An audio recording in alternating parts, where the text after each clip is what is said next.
بسم اللہ الرحمن الرحیم۔ السلام علیکم، کیسے ہیں دوستو؟ امید کرتا ہوں ٹھیک ہوں گے۔ دوستو، انسان کی زندگی کی حقیقت کیا ہے؟ انسان کے بس میں کیا ہے؟ انسان کچھ نہیں کر سکتا۔ دیکھیں دوستو، انسان ہم ایک دوسرے سے لڑتے ہیں جھگڑتے ہیں اور پھر اس کے بعد ہم کبھی تو مان جاتے ہیں اور کبھی ہم اپنے لڑائی خاندان در خاندان، نسل در نسل چلاتے ہیں۔ تو یہ کیا چیز ہے انسان کی حقیقت؟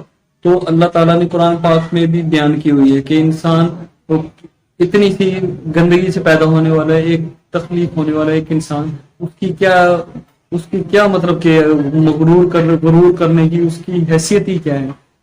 ہمیں ایک دوسرے کے ساتھ ہم نے دیکھا گیا ہے جتنی آج کل ٹینشن اور ڈپریشن کے شکار لوگ ہیں، اب اس کی وجہ یہی ہے کہ تناؤ جو ہمارے اندر ہے، ایک دوسرے کے لیے جو نفرت ہے ہمارے لیے، تو اس کی وجہ سے ہم ڈپریشن کا بھی شکار ہوتے ہیں اور ہم ہر وقت پریشان رہتے ہیں۔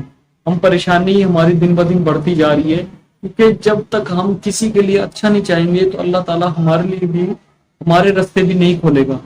ہمارے ایک مشہور ٹیچر تھے، نے مطلب کہ تو وہ جو ہمارے جو ٹیچر تھے انہوں نے بڑے خوش ہو کے بولا کہ آج تک میری کامیابی کا راز، میرے راستے جو آگے سے آگے کھل جاتے ہیں، کامیابی کے، پیسے کے، ہر چیز کے، رزق کے، آج تک میں نے کبھی بھی کسی کی راہ میں رکاوٹ نہیں ڈالی۔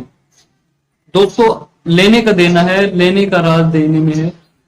جو ہم دیں گے وہی ہمیں ملے گا۔ ہم خوشی دیں گے تو ہمیں خوشی ملے گی، ہم اگر کسی کو تکلیفیں دیں گے تو ہمیں تکلیفیں ملے گی، بے شک اس سے نہ بھی ملے۔ لیکن دوستو، ہمیں کسی کو دکھ تکلیف دیتے ہوئے ہمیں اللہ تعالیٰ سے ڈرنا چاہیے، کیونکہ اللہ تعالیٰ ہر چیز کو دیکھ رہا ہے، اور اللہ تعالیٰ اپنے بندے جو حقوق العباد ہے اس کا جو ہم نے حساب دینا ہے، وہ بندہ جب تک ہمیں معاف نہیں کرے گا تب تک اللہ تعالیٰ ہمیں معاف نہیں کرے گا۔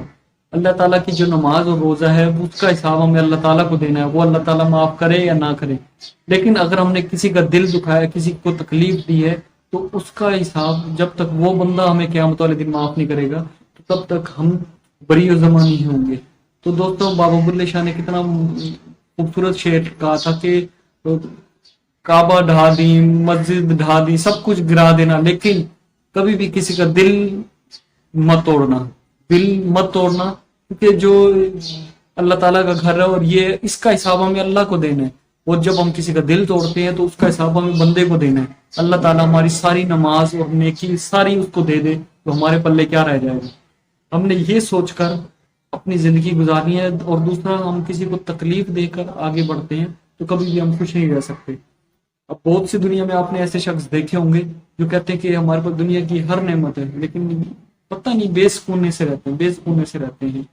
تو یہ بے سکونہ رہنا یہ ہمارے لیے بڑا ہی مطلب کہ ہماری زندگی کو بے چین کر دے۔ ایک خوبصورت واقعہ آپ کے ساتھ شیئر کرتا ہوں کہ ایک شخص امیر کروڑ پتی آدمی رات کو جب سونے لگا تو کروٹ بدلتا رہ گیا، لیکن اسے نیند نہیں آ رہی تھی۔ وہ اپنے بیڈ سے اٹھا اور گاڑی میں بیٹھ کے گاڑی ڈرائیو کر، بس ایسے ہی، نہ کوئی جگہ جانا نہ آنا، بس ایسے ہی چلاتا جا رہا جیسے کوئی اس کو دھکے دے رہا ہے کہ آپ نے یہ کرنا ہے۔ وہ بندہ کہہ رہا ہے کہ میں زبردستی گاڑی چلا کے بس ایک سمت میں چلانا شروع کر دیا۔ آگے دیکھا ایک مسجد ہے، مسجد میں روک کے اس نے بولا چلو 2 نفل پڑھ لیتا ہوں، کیا پتہ دل کو سکون آ جائے۔ وہ مسجد کے اندر گیا تو دیکھا ایک بندہ زور زور سے کونے میں بیٹھا رو رہا ہے، بہت رو رہا ہے۔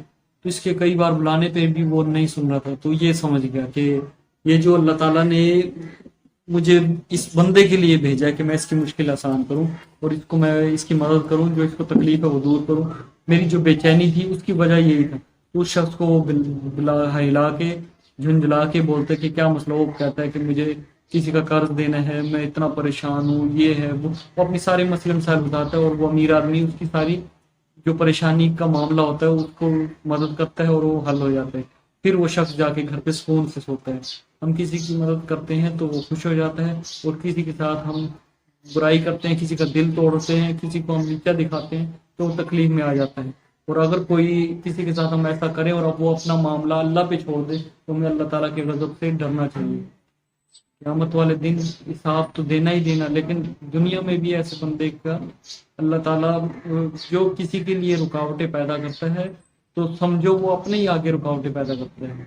تھینک یو ویری مچ۔ اچھے پیغام کو جاری رکھیں اور آگے بھی شیئر کیا کریں تاکہ اچھی بات کسی اور کو پتہ لگے، ہو سکتا ہے وہ عمل کرے میرا اور آپ نے جو پیغام شیئر کیا آپ کا بھی اللہ تعالیٰ مطلب کہ جو اچھی بات شیئر کرتے صدقہ جاریہ ہوتا ہے. Thank you very much. God bless you. اللہ حافظ.